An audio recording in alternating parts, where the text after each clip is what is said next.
This song was called The Good Wife, which I asked my wife what she thought of that title, and neither one of us has actually watched the television show The Good Wife, so it has nothing to do with that show whatsoever, and my wife did suggest that maybe we could call it The Best Wife, so that was an alternative. I did write it with my wife in mind as a song. Every now and then I write a song for my wife. I've probably written 4 or 5 for her.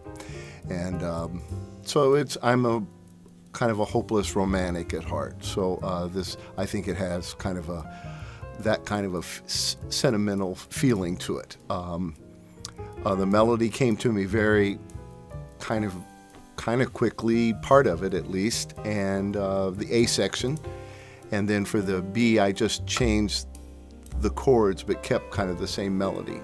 And I lived with that for a little while, and then I decided it really needed a bridge. And then that's when I kind of had to do some math, or so. I didn't exactly do math, but I did try to find a way to have a release for the song that would come back to the melody.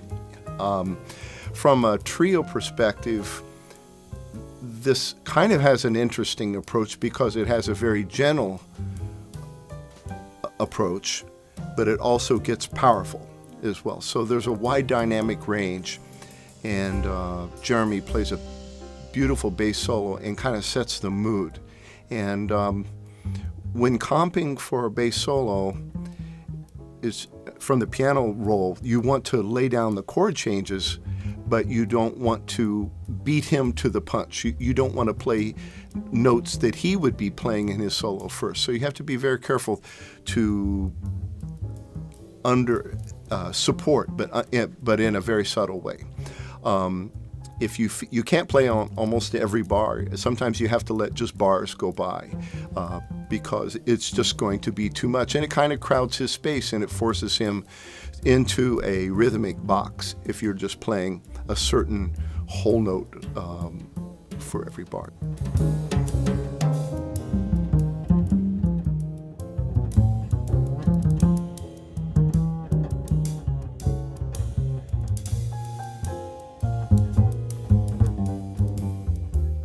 Steve Houghton has a beautiful dynamic range on this, very wide dynamic range. I mean, we go from just a complete whisper with a rubato section into the full swing. So you can also examine how the 3/4 swing develops from a dotted half note in the bass to dotted quarter notes to generate more to the quarter note feel to a broken bass feel.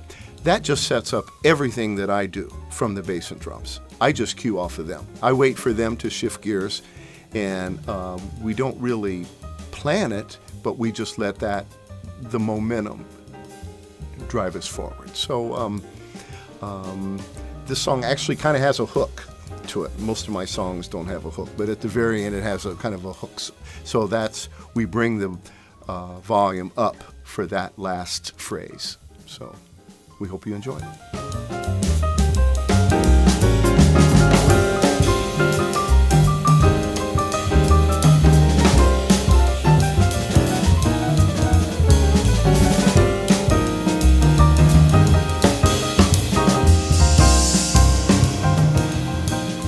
The Good Wife is a lot of fun to play. You saw that I used the Zildjian spiral cymbal, which I tend to like it for certain songs, and for me it's just a big sound effect where I can roll on it, I can do just harmonic sounds or zings on it, but I try to find a way where I can blend it into kind of rubato intros and things like that. But as Steve mentioned, this tune has the potential to have an incredible dynamic range, and I like to think that I can cover the range pretty effectively. But in order to do that, you have to really hold back, so I try to use my cymbal work very sparingly. And again, playing in 3 is luscious because we can do so many things to it. We oftentimes go into 4 when we're playing in 3. So I just kind of get next to Jeremy here, and we kind of go on this little road together, and I guess we kind of come up with energy levels. as the choruses progress. And then Steve Allee just feeds off whatever we can create and sends him to the next level. So this is a fun song to play. And then at the end, there's kind of this heroic hook, or I find it just kind of joyful. And we just sit on that theme for a while and see what we can do with it. So these types of tunes have so much potential to create just within that 3/4 framework. So a lot of fun.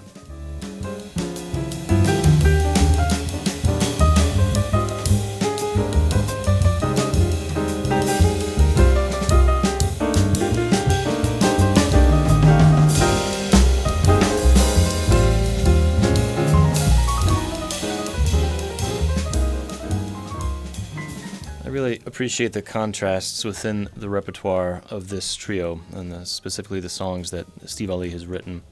Some of them are sort of hard bop inspired, energetic tunes right out of the gate, and some of them have all of this room for variations within. And as Steve mentioned, this song, The Good Wife, is written in such a way that it can start in an understated, kind of quiet, lovely sort of melancholic fashion, and then as the course of it proceeds, we can sort of let the energy snowball until by the end of it it's very powerful. And it's fun to try to let that energy happen. I would say create it, but I think we're trying to kind of let it flow through us and occur over the course of a tune. It's very gratifying. With tunes like this that Steve writes, I think of them as the melodies primarily. I listen for the melody and I listen for the hook, which is a formal marker, but I prefer not to think of them as a set of chord changes, for example. So Steve has written a beautiful melody and then he's harmonized it in a certain way with chords that are based around some particular voicings that he's playing. And I try not to look at the chords and just think of them as entities in their own right. I try to think of them as like a deeper reflection of what's happening in the melody. And frankly, that makes it a little easier to solo over. So when I'm improvising on tunes like this, I'm trying to keep the melody in my ear all the time,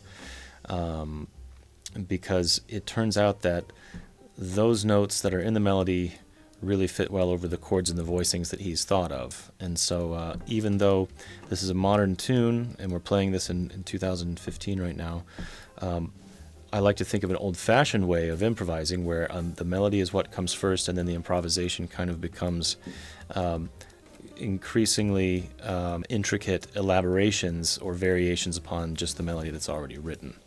And of course there are many different approaches, but for me I try to sort of respect what Steve has written in taking that approach on the melody. So I love to play tunes that stick in my ear and that I find myself whistling or singing, down the road. And Steve has written one of those in The Good Wife.